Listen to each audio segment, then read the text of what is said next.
वीडियोटी completely dedicated on breakfast आम कहीं breakfast करवा दरकार आर 10 बेनिफिट्स कौन अच्छी एंड गोटे हेल्दी ब्रेकफास्ट कौन तो मन रखु ब्रेकफास्ट हूँ राति सारार आपड़ जो फास्टिंग करुच्ची आपण पेट राति सारा शोवा अवस्था आप जो उपास रोचे सकाଳେ जितेबाला से भांगिकी किसी खाते आम कहूचे ब्रेकफास्ट हेल्दी ब्रेकफास्ट कौन हेल्दी ब्रेकफास्ट हूँ गोटे प्रॉपर अमाउंट बा combination of carbohydrate protein fat vitamin minerals एमानकर प्रॉपर कॉम्बिनेशंस को गोटे हेल्दी ब्रेकफास्ट कहुए एंड मन रखु हेल्दी ब्रेकफास्ट आपड़ जदि एवरीडे नौचंती यह द्वारा माइनर गैस्ट्राइटिस रु आरंभ करके हार्ट अटैक पर्यंत बहुत सारा हेल्थ इश्यूज आसीपारे बेनिफिट्स गोटे हेल्दी जलखिया खाइबार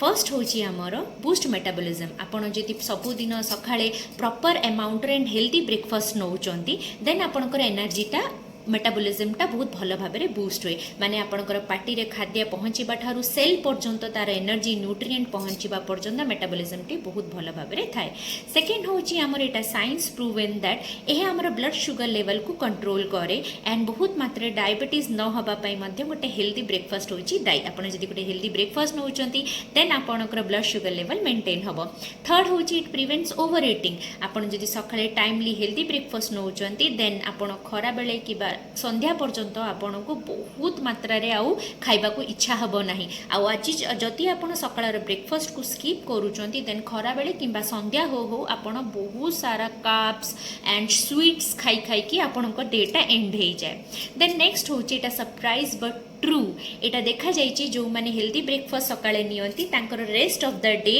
विटामिन्स मिनरल्स एंड फाइबर जातीय खाइबा को बहुत इच्छा हुए then as per the research it is proven that जो माने हेल्दी ब्रेकफास्ट नियंती से मानक पाखरे कंसंट्रेशन बा माइंड कंसंट्रेशन बहुत अधिका थाए यह गोटे आईटी सेक्टर उपर रिसर्च कराइला and it is proven next हूँ इट प्रिवेंट्स मूड स्विंग्स आपन को सडनली एंजाइटी डिप्रेशन ये सब जदि हूँ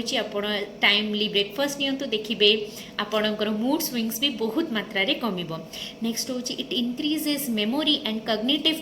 पावर्स स्कूल चिल्ड्रंस मानक ऊपर गोटे रिसर्च कराइला एंड एटा देखा जाइए कि जो छुआ मैंने सकाळर जलखिया सबुदिन खाती से मेमोरीटी एवं कंसंट्रेशन पावरटी अन्य छुआ मानक अपेक्षा अधिका थाए नेक्स्ट हूँ इट इंक्रीजेस स्ट्रेंथ एंड एंडुरेंस जदि टाइमली सबुदिन आपण गोटे हेल्दी जलखिया खाऊचंती देन एक्सरसाइज करिवार पावर आपण को दिन सारा एनर्जीर पावर भी बहुत अधिका थाए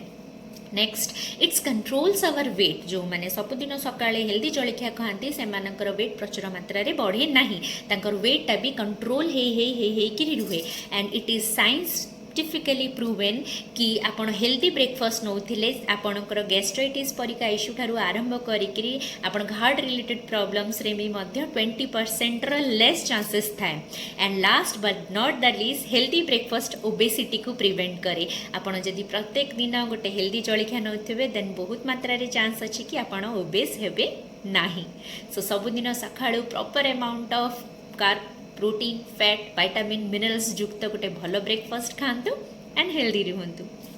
धन्यवाद।